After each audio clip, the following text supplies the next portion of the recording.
사도신경 하심으로 2021년 2월 11일 신년맞이 40일 릴레이 새벽 금식 기도회 그 29번째 날 새벽 기도회를 시작하시겠습니다. 나는 전능하신 아버지 하나님 천지의 창조주를 믿습니다. 나는 그의 유일하신 아들 우리 주 믿습니다. 그는 성령으로 잉태되어 동정녀 마리아에게서 나시고 본디오 빌라도에게 고난을 받아 십자가에 못 박혀 죽으시고 장사된 지 사흘 만에 죽은 자 가운데서 다시 살아나셨으며 하늘에 오르시어 전능하신 하나님 아버지 하나님 우편에 앉아 계시다가 거기로부터 살아있는 자와 죽은 자를 심판하러 오십니다. 나는 성령을 믿으며 거룩한 공교회와 성도의 교제와 죄를 용서받는 것과 몸의 부활과 영생을 믿습니다. 아멘. 찬송가 294장 하나님은 외아들을 함께 찬양하시겠습니다.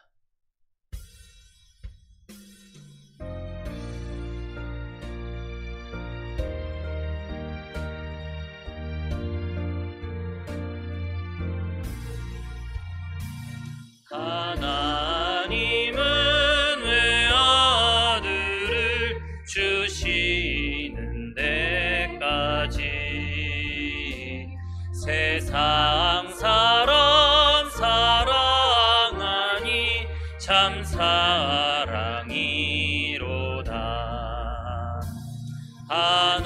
하나님은 사랑이라 죄악에 빠졌던 우리까지 사랑하니 참 사랑 아닌가. 하나님을 배반하고 멀리 떠난 우리 원수같이 대적하나 사랑하여 주네. 하나님은 사랑이라 죄악에 빠졌던 우리까지 사랑하니 참 사랑 아닌가. 세상 죄를 사하시려 우리 죽을 대신 성자 예수 십자가에 고난 받으셨네. 하나님은 사랑이라 죄악에 빠졌던 우리까지 사랑하니 참 사랑 아닌가.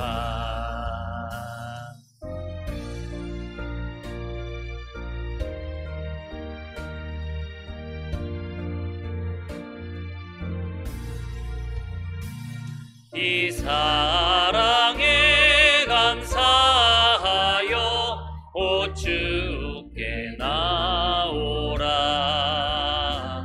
고난 영혼 주께 맡겨 구원을 얻으라. 하나님은 사랑이라 죄악에 빠졌던 우리까지 사랑하니 참 사랑 아닌가. 아멘. 우리를 대표해서 제3여전도의 회장으로 섬기시는 원옥연 집사님께서 기도해 주시겠습니다. 사랑의 하나님 아버지, 하루의 첫 시간을 하나님께 드릴 수 있게 하여 주심을 감사합니다. 하지만 늘 하나님께 다가간다 하면서도 세상의 일이 우선시 되었음을 고백합니다. 하나님의 은혜와 도우심으로 용서하여 주시옵소서. 코로나19로 인하여 새해가 지났음에도 새해맞이도 제대로 하지도 못하고 아무것도 제대로 시작하지 못한 채 하루하루를 지내고 있는 저희를 일으켜 세워주시고 주님께서 허락하신 새로운 한 해가 지난 힘들었던 해를 뒤로하고 주님 안에서 복된 날이 될 수 있도록 복에 복을 더하여 주시옵소서. 아멘. 특별히 이 신년맞이 새벽 금식기도회를 통하여 정교인이 하나 되어 함께 기도하는 기도의 동력자가 되게 하여 주시옵소서. 주님. 비록 비대면으로 예배를 드리고 있지만 이제 발빠르게 변하는 변화 속에서 새로운 형식으로 달라주어 예배를 드리고 그 예배를 사모하고 갈망하며 하나님과 함께하는 삶을 살게 하여 주시옵소서. 비대면 속에서 하나님과의 연결고리가 되어주시는 목사님들과 교회 중직들에게 지혜를 더하셔서 한 사람의 성도도 하나님과 멀어지지 않도록 도와주시옵소서. 여러 육신의 질병으로 고통받는 성도들과 마음의 병으로 힘들어하는 성도들을 기억하여 주시고 어루만져 주시고 치료하여 주시옵소서. 아멘. 이 어려운 시기 때문에 많은 것을 잃어가고 있지만 이 어려운 상황 속에서 하나님께서 늘 함께 하시며 우리의 염려와 불안을 담당하시고 우리를 담대하게 하여 주시고 넘어지지 않게 돌봐주심을 감사합니다. 아멘. 삼류전도를 위해 기도합니다. 안으로나 밖으로나 많은 일들을 담당하며 살아가고 있습니다. 지치지 않게 붙들어 주시고 이 힘든 속에서도 단단하게 하여 온 가족이 기대어실 수 있는 평안을 허락하여 주시옵소서. 아멘. 말씀 전하시는 목사님을 통한 하나님의 말씀을 통해서 잘했다 칭찬받고 위로받고 힘을 얻는 하루를 시작하는 축복을 주시옵소서. 아멘. 늘 감사함으로 살게 하여 주시는 우리 주 예수 그리스도의 이름으로 기도합니다. 아멘. 아멘.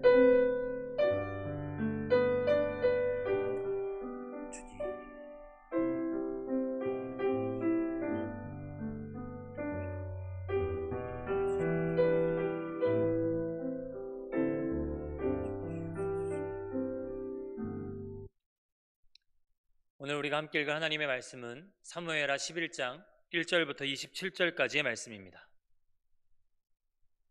사무엘하 11장 1절부터 27절까지의 말씀을 한 절씩 교독하시겠습니다. 그 해가 돌아와 왕들이 출전할 때가 되매 다윗이 요압과 그에게 있는 그의 부하들과 온 이스라엘 군대를 보내니 그들이 암몬 자손을 멸하고 랍바를 에워쌌고 다윗은 예루살렘에 그대로 있더라. 저녁 때에 다윗이 그의 침상에서 일어나 왕궁 옥상에서 거닐다가 그곳에서 보니 한 여인이 목욕을 하는데 심히 아름다워 보이는지라. 다윗이 사람을 보내 그 여인을 알아보게 하였더니 그가 아뢰되 그는 엘리암의 딸이요 햇사람 우리아의 아내 밧세바가 아니니까 하니 다윗이 전령을 보내어 그 여자를 자기에게로 데려오게 하고 그 여자가 그 부정함을 깨끗하게 하였으므로 덩으러 동침하매 그 여자가 자기 집으로 돌아가니라. 그 여인이 임신함에 사람을 보내 다윗에게 말하여 이르되 내가 임신하였나이다 하니라. 다윗이 요압에게 기별하여 햇사람 우리아를 내게 보내라 하매 요압이 우리아를 다윗에게로 보내니 우리아가 다윗에게 이르매 다윗이 요압의 안부와 군사의 안부와 싸움이 어떠했는지를 묻고 그가 또 우리아에게 이르되 내 집으로 내려가서 발을 씻으라 하니 우리아가 왕궁에서 나가매 왕의 음식물이 뒤따라가니라. 그러나 우리아는 집으로 내려가지 아니하고 왕궁문에서 그의 주의 모든 부하들과 더불어 잔지라. 어떤 사람이 다윗에게 아뢰되 우리아가 그의 집으로 내려가지 아니하였나이다.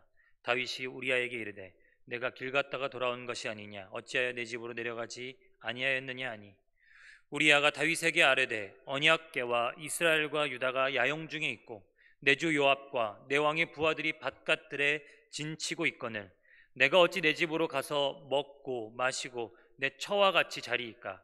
내가 이 일을 행하지 아니하기로 왕의 살아계심과 왕의 혼의 살아계심을 두고 맹세하나이다 하니라. 다윗이 우리아에게 이르되 오늘도 여기 있으라. 내일은 내가 너를 보내리라. 우리아가 그날에 예루살렘에 머무니라. 이튿날 다윗이 그를 불러서 그로 그 앞에서 먹고 마시고 취하게 하니 저녁 때에 그가 나가서 그의 주의 부하들과 더불어 침상에 눕고 그의 집으로 내려가지 아니하니라. 아침이 되매 다윗이 편지를 써서 우리아의 손에 들려 요압에게 보내니 그 편지에 써서 이르기를 너희가 우리아를 맹렬한 싸움에 앞세워 두고 너희는 뒤로 물러가서 그로 맞아 죽게 하라 하였더라. 요압이 그 성을 살펴 용사들이 있는 것을 아는 그곳에 우리아를 두니 그 성 사람들이 나와서 요압과 더불어 싸울 때에 다윗의 부하 중 몇 사람이 엎드러지고 햇사람 우리아도 죽으니라. 요압이 사람을 보내 그 전쟁의 모든 일을 다윗에게 보고할세 그 전령에게 명령하여 이르되 전쟁의 모든 일을 내가 왕께 보고하기를 마친 후에 혹시 왕이 노하여 내게 말씀하시기를 너희가 어찌하여 성에 그처럼 가까이 가서 싸웠느냐 그들이 성 위에서 쏠 줄을 알지 못하였느냐 여룻베셋의 아들 아비멜렉을 쳐 죽인 자가 누구냐 여인 하나가 성에서 맷돌 윗짝을 그 위에 던짐에 그가 데베스에서 죽지 아니하였느냐 어찌하여 성에 가까이 갔더냐 하시거든 내가 말하기를 왕의 종 햇사람 우리아도 죽었나이다 하라.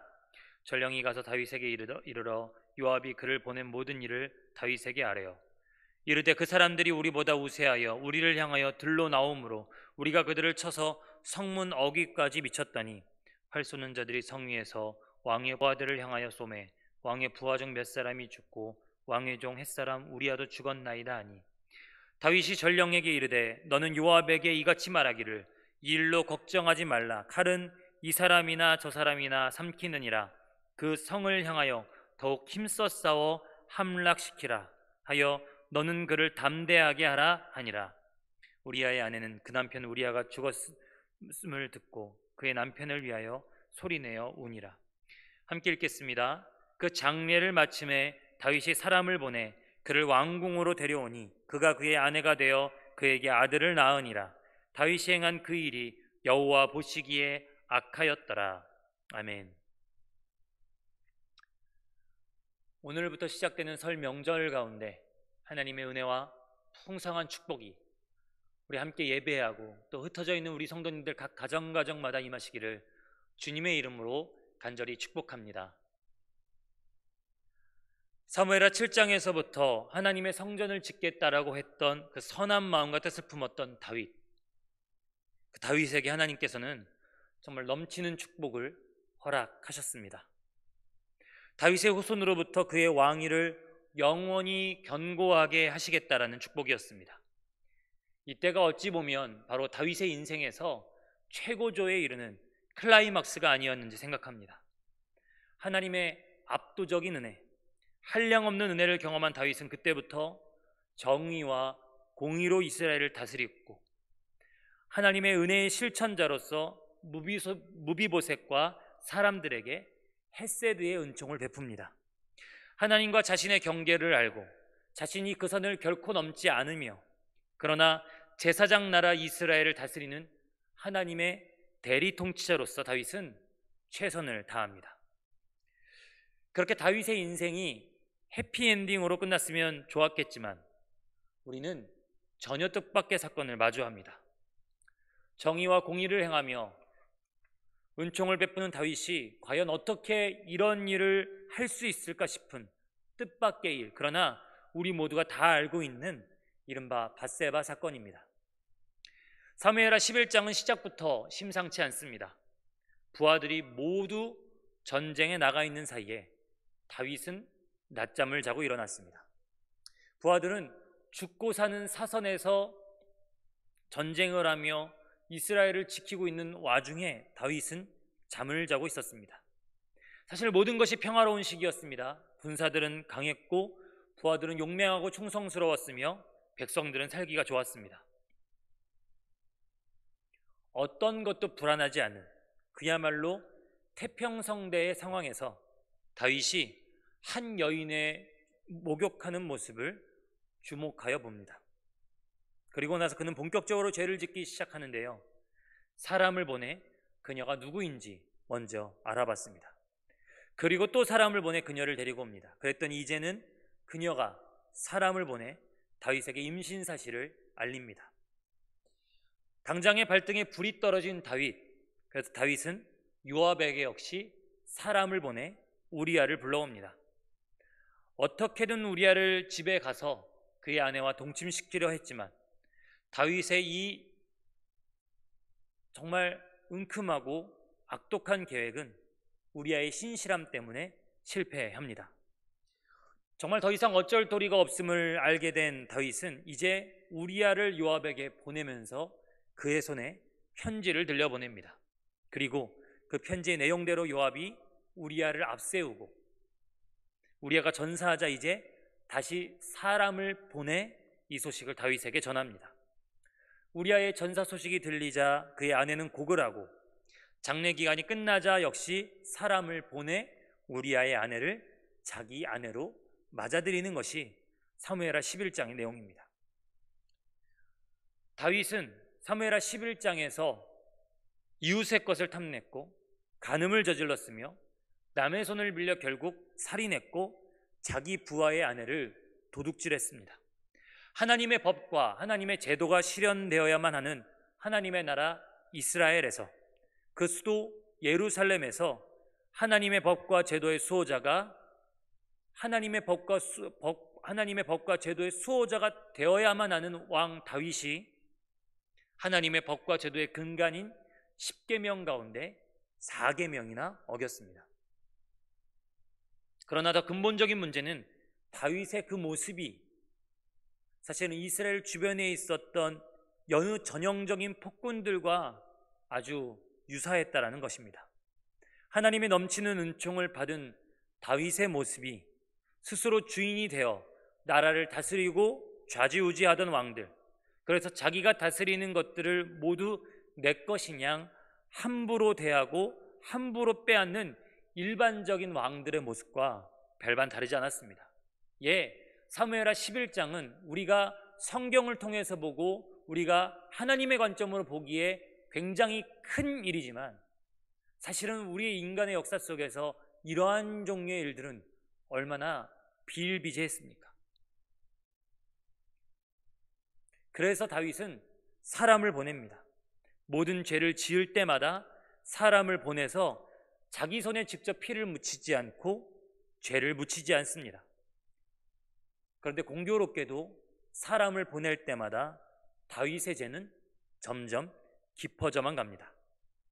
처음에는 목욕하는 여인이 누구인지 알아보는 정도였으나 요압에게 우리아의 손에 편지를 늘려 다시 보낼 때는 그를 죽이고자 하는 마음이 가득합니다.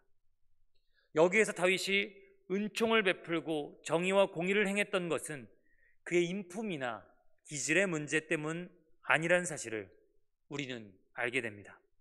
자기에게 반역한 다윗을 도왔다고 제사장들을 몰살시켰던 사울이나 지금 간음을 저지르고 충성스러운 부하에게 숨기기 위해서 그를 사지로 내모는 다윗이 여러분 도대체 무엇이 다를까요? 그러나 오히려 다윗도 요압도 하나님께서 원하시지 않는 삶을 살아가고 있는 이때에 우린 뜻밖의 인물에게서 참신앙의 모델을 봅니다. 바로 햇사람, 즉 이스라엘 족속도 아니라 히타이트 족속이었던 우리아였습니다. 우리아가 수차례 왕의 권유에도 불구하고 왕궁 문에서 부하들과 잔 것은 단순히 그가 충성스럽거나 자신의 부하들을 잘 챙겨서만은 아니었습니다. 우리아는 다윗에게 분명히 밝힙니다. 언약궤를 대동한 거룩한 전쟁이 치러지고 있는 지금 자신이 집에 갈 수 없다고 말한 것이죠. 신명기 23장에서 전쟁을 할 때에 이스라엘의 진영을 거룩하게 하기 위하여 심지어 이 몽정한 사람조차 출전시키지 않음을 신명기 말씀 속에서 확인할 수 있습니다. 율법의 수호자를 자처해야 될 다윗이, 율법의 모범이 되어야 될 다윗이 앞장서서 하나님의 율법을 어기고 심지어 그가 철저히 믿고 따랐던 요압마저도 자신을 사지에 몰아넣고 있는데 우리아는 홀로 외롭게 율법을 지킵니다. 심지어 이방인의 신분으로 이스라엘에 들어온 그가 지금 우리에게 보여주고 있는 말씀을 지키고 공동체를 배려하는 모습은 오히려 어떻게든 죄를 덮으려고 하는 다윗의 모습과 이 다윗의 뜻에 함께 마음을 같이 했던 요압의 모습과 더욱 비교됩니다. 결론적으로 이 사건은 이제껏 하나님의 은혜로 훌륭하게 빛났던 다윗을 한순간에 나락으로 빠뜨리게 되죠. 그리고 그는 이스라엘 모든 백성들 앞에서 부끄러움을 당하게 됩니다.